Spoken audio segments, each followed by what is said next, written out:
So welcome to my YouTube channel. That's what we call the good life. Believe it or not, we're in October and I've got loads of jobs I'm going to be doing on my plot this month, and I'm going to go through some of the jobs that I'm doing so it'll give you some inspirations for things that you can be doing. Now, as you can see, there's quite a bit of harvesting still going on, which I'm quite surprised about. My broccoli, I've had all the main stems off of it and it's now shooting off side shoots, and some of the side shoots are actually really quite decent. I'm taking off the last of my aubergines and also my peppers. I'm concerned that my peppers aren't going to ripen. So I'm going to take them off green and I'm going to put them on my windowsill, because some of the ones I've already taken home, I've been surprised that they're actually ripening up a little bit better on my windowsill than they are on my plant. But you get some years like that. I've also still got a few aubergines, but these must really be the tail end ones. And I'm still getting some courgettes. Now, while my broccoli is fully hardy and I'll still keep getting broccoli through the winter, things like my aubergines, my peppers and my courgettes are not frost hardy. So anything I've got on there in the month of October, I'm going to be making sure that I'm getting those off. So some other jobs I'm going to be doing, if I get chance, there's always the composters to turn over. As you can see, I think every single year at this time of year, they never look their tidiest. In fact, I'm never sure they ever look that tidy at all. But there you go, that's the composters and one of the fun jobs you can be doing. If you've not got all your apples off, it's a really good idea to get them off in October, because again, they're not frost hardy. And your pears, most pears don't ripen on the tree. There's very few varieties that do, so you do need to get them off and you need to ripen them off the tree. So I've got a few on. In fact, I've got quite a lot this year actually, and I'm going to be taking some of those off today, and I'll do them over the next few weeks. Sometimes taking everything all off in one go, just the amount of containers you need, isn't easy. But I will be taking some of those off today, but I haven't started yet. Rhubarb, I've still surprisingly still got a little bit of rhubarb, and quite often at this time of year it's all but flopped over, so it's obviously been milder than I think really. Now, I have got some top tips on how to overwinter your rhubarb, and I will put a link up on the screen if you want to watch that video for more in-depth ways of how I look after my rhubarb over the winter.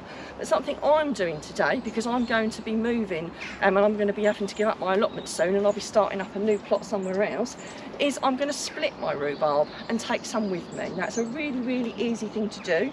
You just choose a section, often an outer section, which is what I've done here, and you just use a lovely strong spade like this and take out as much root as you can. It does root incredibly easily,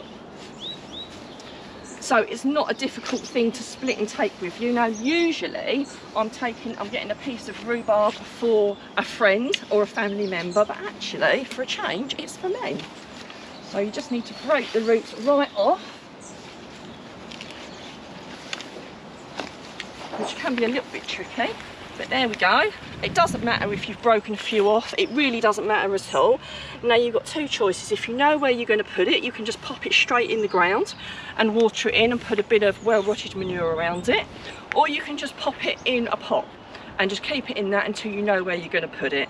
And if you haven't even got a pot, to be honest, if you kept it moist in a bin liner or something until you got yourself a pot, it would be fine, because obviously this has got to travel with me for a day. So this will sit like this in a little bag, and then I shall pop it in a pot when I get to the other end. So that's my split bit of rhubarb there. So if I pop that up here so I don't forget it. So we're now with my sour fruiting raspberries. Now, at this time of year, between now and about February, you can start pruning these. So what you're looking for is the old wood. So the new shoots like this that have never produced any raspberries at all, we leave those. They're going to produce our raspberries for next year. These dead looking ones where you can see there's been raspberries on them, these are the ones we remove, and you take them right down to the ground. So all the old ones, you remove all those and you leave all the nice new ones. If you've got too many new ones, you can take a few out, because otherwise you might have too many and they'll struggle to produce enough raspberries. So as we move down, I've got my French beans here. Now, I have got some more French beans at home that are in pots, but these are the ones that I first planted. Now, these, as you can see, have completely finished. So I've got two choices here. I can either just take this down and clear this for the winter, which I will do at some point, or I can leave these on a little bit longer to dry these beans naturally, and then I can save the pods and start some new beans next year, so I can do some seed saving, and I probably will do, because I've got some quite nice unusual ones there. So I've also got a great selection of squashes and pumpkins. Now I've got these squashes up here, but I also have some more down on the rest of the plot. October is a really good time to harvest these because the frost will come, and if the frost comes it could ruin your pumpkins or squashes, and we quite often all use them for Halloween anyway.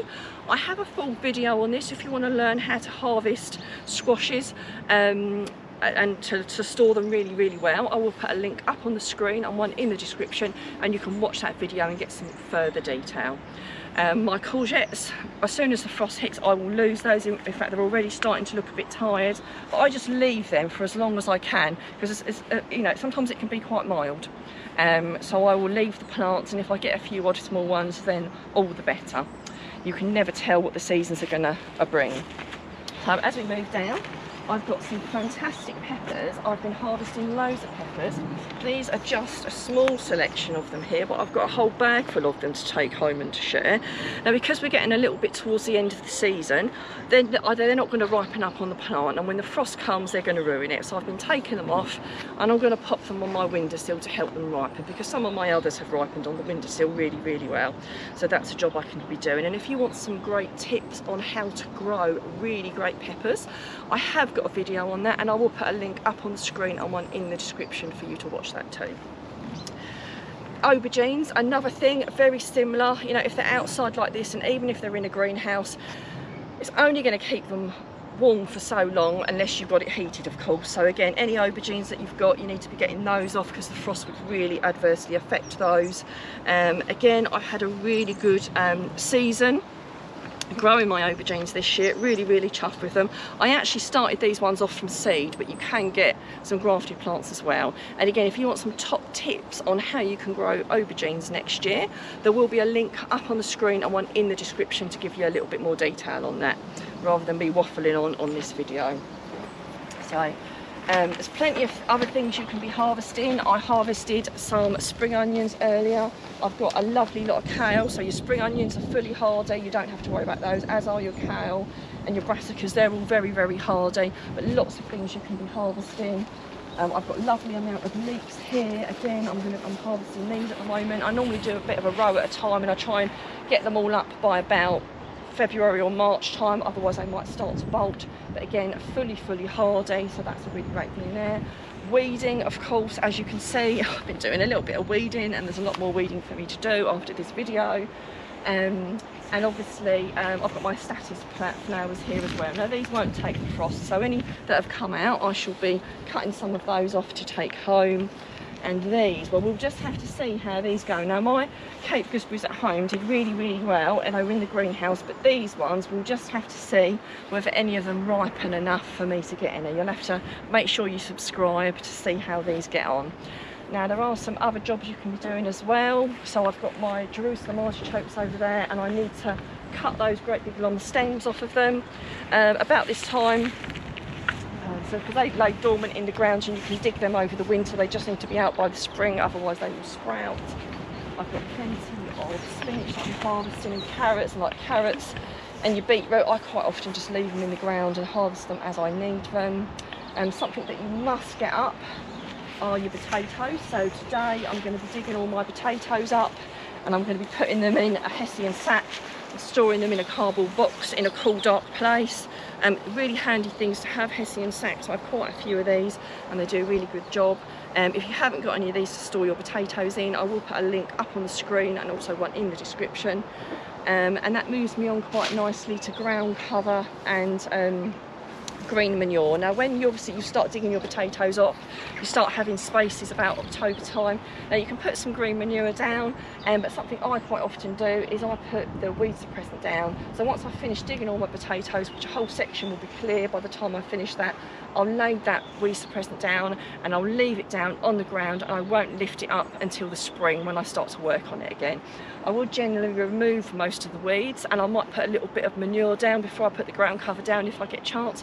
But the most important thing is to get the ground covered so the weeds don't take over when spring hits. Now I will put a link up on the screen and one in the description if you want to get any of that ground cover. So if you've still got tomatoes on your tomato plants, it's a really good idea to get those picked off, because once the frost hits it can destroy the tomatoes.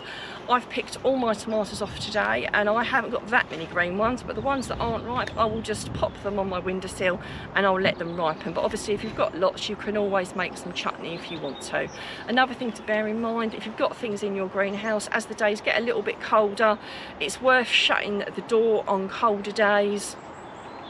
And also it can get quite windy, and if you leave the door open then obviously it can blow out. So it's just worth shutting the door on colder days and opening it up on the warmer days, because if you've got stuff in there you still want to get a nice little bit of air circulation in there, because obviously things can sometimes not like it if they're a little bit too stuffy and get a bit of mildew and a bit of mould on things. So it's worth just keeping an eye on things like that. And if you're wondering what you can sow in October, because believe it or not there's still lots of things you can sow in October, like raw beans and peas, and there's some really exciting things you can still be planting if you're wanting to do that. I will put a link up on the screen of what you can sow in October and in the description.